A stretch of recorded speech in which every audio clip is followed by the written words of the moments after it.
Alright, welcome everyone to this next video on Service Graph views. So before we look at how to create views in the Service Graph, let's look at why you may want to consider creating views.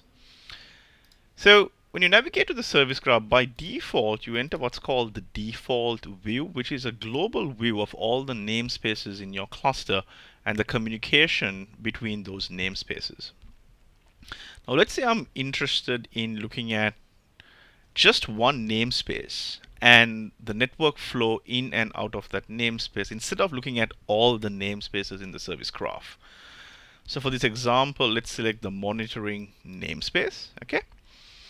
Now to locate a namespace in the global view, you could either locate the namespace in the service graph, or you can come to the drop down, the namespaces drop down in the left pane, and type the name of your namespace and click on that.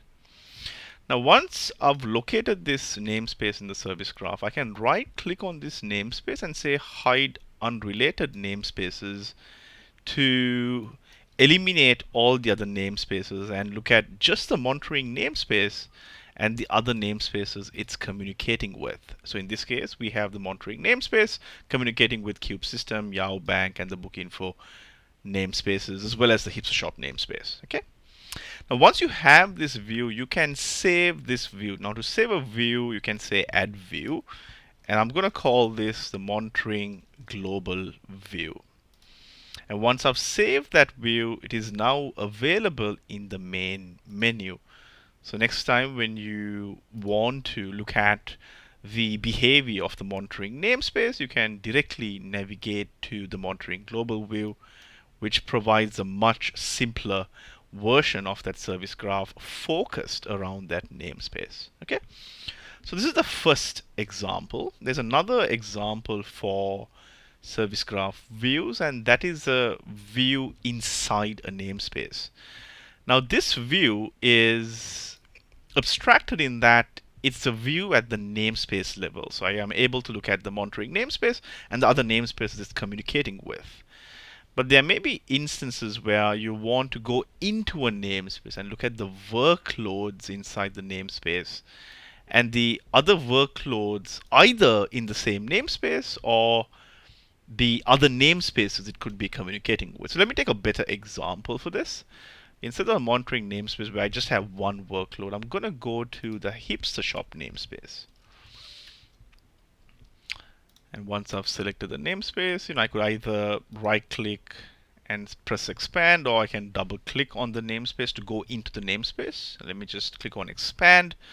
And once I do that, I am now inside the namespace. And once inside the namespace, I'm able to see the individual workloads or the individual services and the communication flow between those workloads, as well as the flows in and out of other namespaces in the cluster, which are in blue over here. So anything in maroon are workloads or services inside the same namespace. Okay.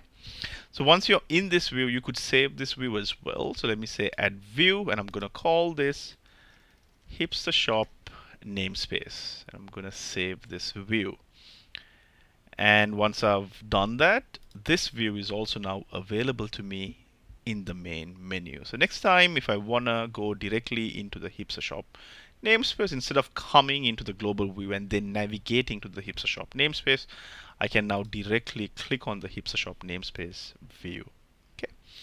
So let's say if you're either a DevOps engineer or an application developer who has access to the service graph, you may be interested in or may want to consider creating views just for your namespaces or workloads. Now, in cases where you've implemented role-based access control, it's possible to implement RBAC for specific namespaces in the service graph, in which case, when you navigate to the global view, you only get to see the namespaces that you're authorized for. Okay, and that's a separate discussion.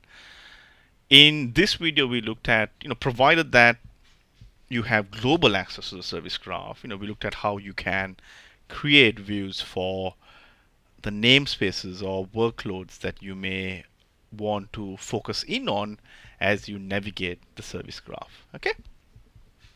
So hopefully, that was helpful, and that's it for this video. I'll see you in the next one. Thanks for watching.